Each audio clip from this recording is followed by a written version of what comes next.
Kia ora Mark and kia ora koutou. I'm Dauniika Maclean from Board Administration Services. We're a company that provides bespoke governance advice and board secretary services to companies that need a little bit of help with their board processes or have a gap in skills there. So we assist from minute taking to helping with board papers, establishing board processes, implementing board software, really anything that you might need from an administrative perspective. I myself am a company secretary and I've been a board secretary in the past. I am a director as well. I've done my company directors course through the Institute of Directors, and I'm a chartered member with the IOD and an affiliate member with the Chartered Governance Institute of New Zealand. So let's have a conversation about recruiting a board secretary. Let's do it.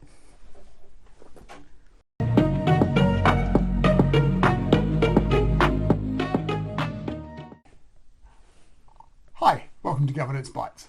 My name is Mark Banicevich, and today I get the pleasure of spending more time with Dauniika Maclean. Dauniika, thank you very much for your time again. Thank you, Mark.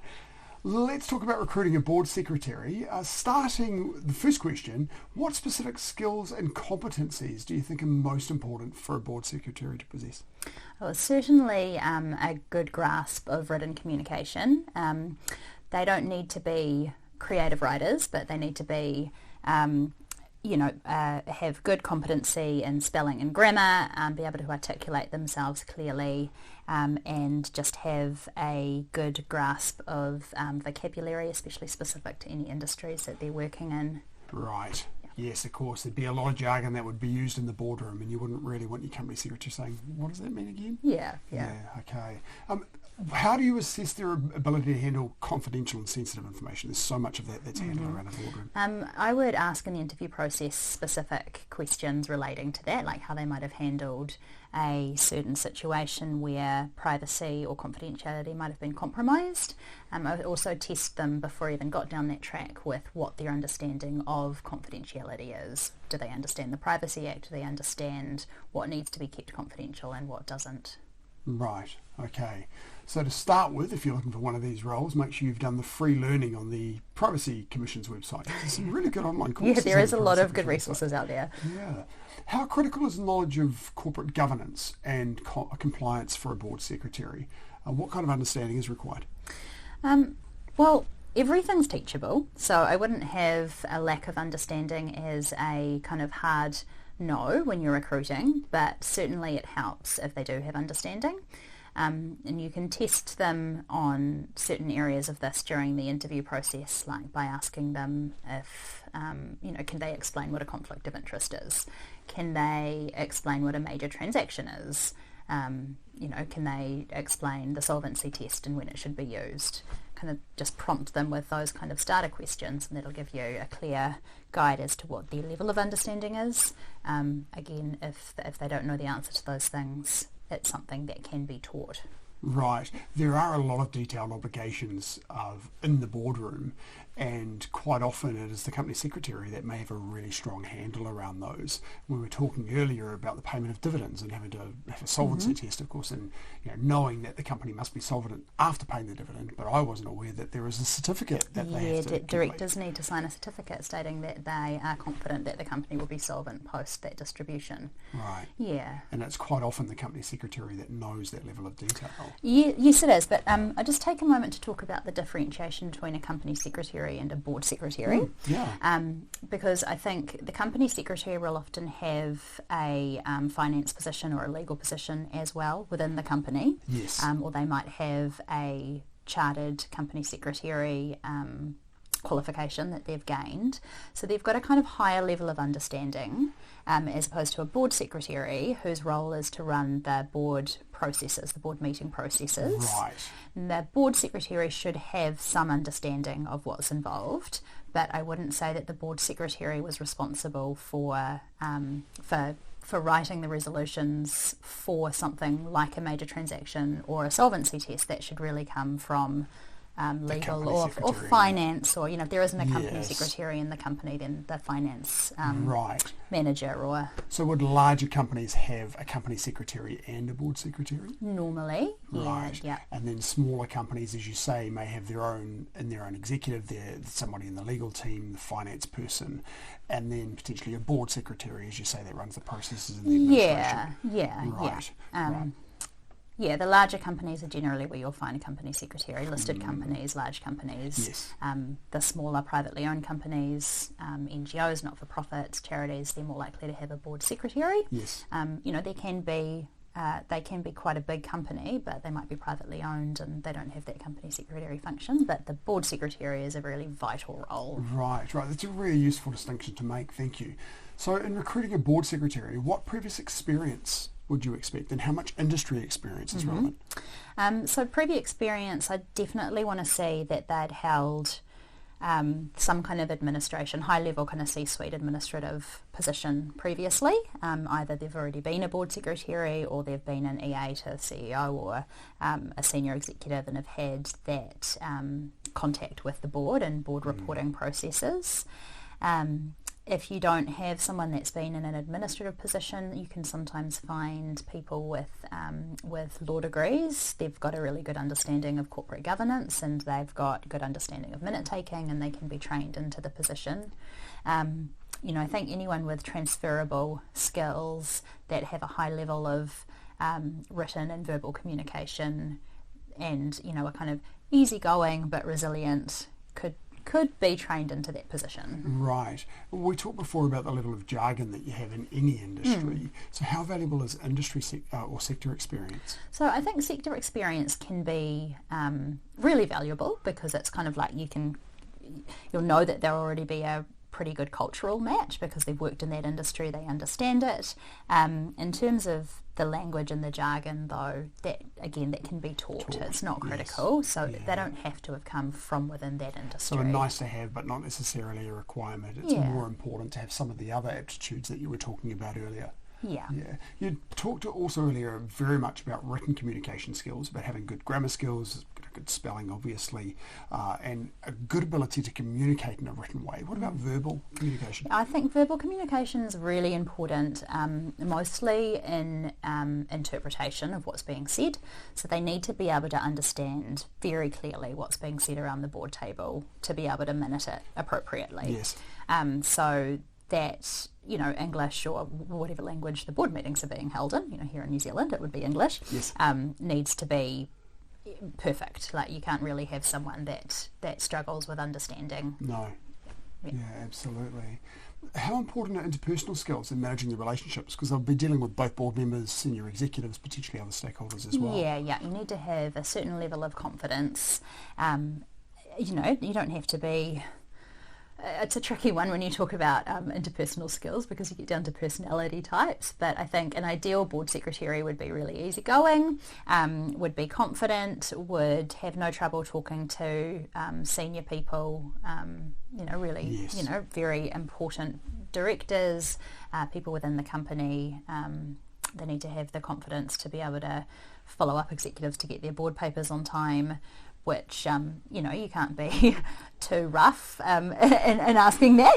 Catch more flies with honey than with vinegar. Yes.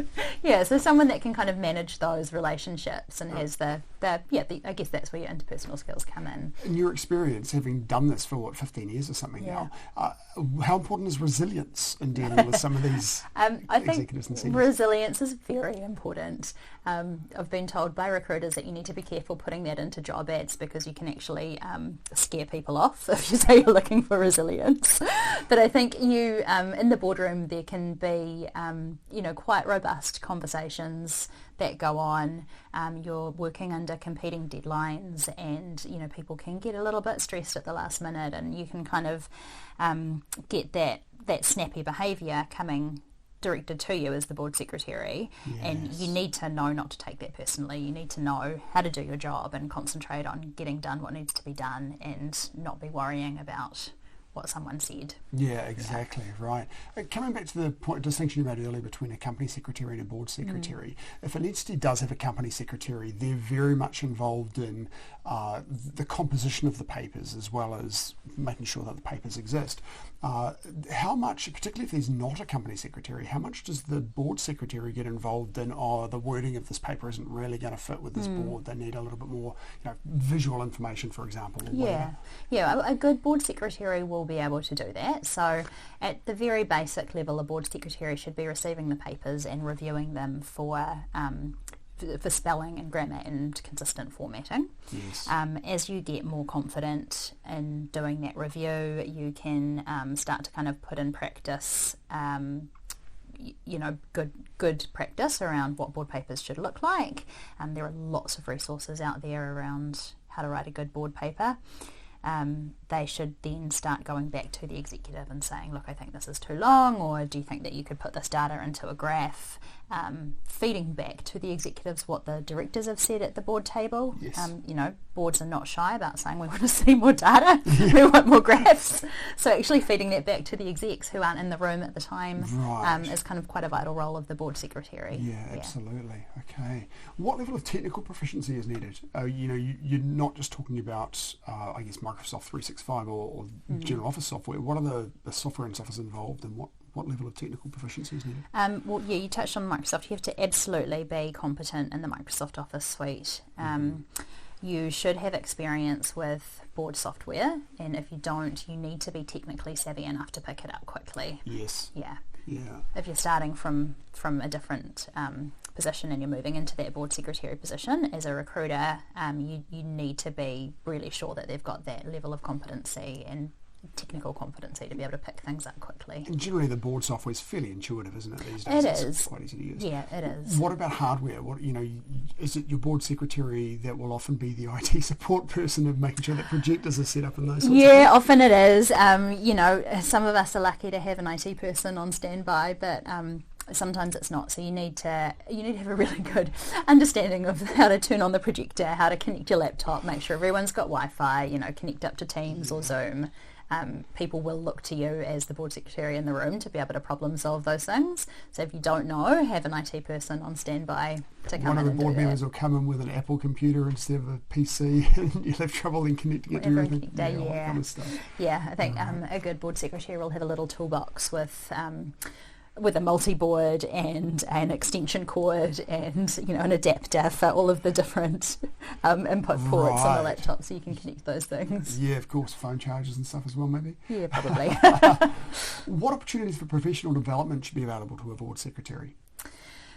Well, I think board secretaries need to be quite self-directive in their learning, because there's not a huge amount of training opportunities that are provided out there. Certainly looking to the Institute of Directors and the Chartered Governance Institute of New Zealand is helpful. They've got good resources, as do places like Board Software, like Board Pro, have a great library of resources around good practices. Make yourself familiar with the NZX Corporate Governance Guide.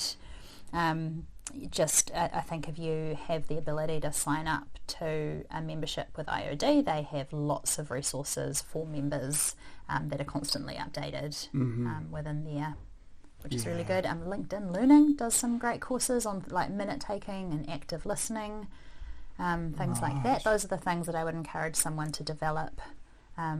As well as if you don't have that technical proficiency, then start there.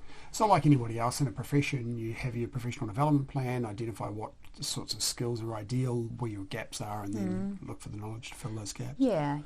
Our company does minute training, and we've done workshops for EAs that are looking to enhance their minute taking ability, so there's a bit of that out there as well. Great. Yeah, it's certainly a very difficult skill set. It unusually is. People underestimate it. Yeah, not when you've read bad minutes and good minutes. You certainly don't need to underestimate it anymore. What are some of the common mistakes to avoid when recruiting a board secretary? Don't underestimate the value that a board secretary brings to the company. They need to be quite highly regarded in the company. They should sit above an EA or a PA, and they should be remunerated accordingly. When you pay well, you get good talent, and in paying that higher rate, you can give them some responsibility, make them responsible for finding efficiencies and improving processes in the board reporting process. You can kind of task them with keeping directors up to date with regulatory changes, just giving them those responsibilities to validate that remuneration. Right. Yeah. So remunerate well. Remunerate well. Any other common mistakes to avoid? Just that resilience piece, that confidence piece, I think really test that. Make sure that they are able to adapt to the environment of a boardroom. They haven't already been there. What steps should a board take to ensure a smooth onboarding process? So the board secretary should be given access to all of the company records, previous meeting minutes and meeting papers. They should be given a license to any board software that they're running. They should have the contact details for every board member and all of the key executives. They need to be given booking rights for booking rooms, and if they need to organise catering and travelling, then they should be given all of that information. You've said to me in an earlier discussion that you create kind of a cheat sheet. Yeah. Is that something that you would expect to have when you start on a board, that here's the cheat sheet? I think that's very helpful for board secretaries if they're coming on board and they don't have handover from someone who's currently doing the position. Then just writing down all of those points, so all of the details around who the travel agent is, who the caterer is, how to book a meeting room, who to go to for which papers in the board pack, where the company records are kept. All of that key information. Would a handover be common when a board secretary is recruited? Would you expect to have a couple of weeks with the existing board secretary, or is it less common and you qualify? It really depends on the incumbent board secretary, if they've got time, if they've given a long enough notice period and they've recruited someone quickly enough. Yes. So ideally, yes, but it's not always in practice what happens. I think having someone else within the company, like the CEO's EA, to kind of be able to handhold a little bit and do some of that buddying is helpful if the board secretary is not there. Yes. Or if they've got a head of governance or legal who's involved in that board process, then or a company secretary. And it seems from what you've said that one of the first things one of the very important things that a board secretary should do is to create that cheat sheet if it doesn't already exist, or make sure it's kept up to date for all those things, as you said, like flights, catering, accommodation, meeting rooms, IT, arranging reports, all that sort of stuff. Yeah, I think it just becomes your Bible. So if it's not already there, setting it up is going to help you or the board secretary in their role as much as it is when the next board secretary comes on. Yes, absolutely. Yeah. Well, one final question for you then. What advice would you give to a new director? I think just going back to that, don't underestimate the value of the board secretary. Yeah. Right. Yes, get a good relationship with the board secretary. Yeah. Because they are there to make your life easier as a director. Right. Yeah. Okay, well, Dauniika, thank you very much again for your time. Pleasure. I'll look forward to seeing you again soon. Thank you. And see you next episode. Thank you for watching this episode of Governance Bites. We have more episodes on YouTube and your favourite podcast channel, where I interview directors and experts on various topics relating to boards of directors and governance. We'd love to see you back, and please like, subscribe, and share the videos and podcasts.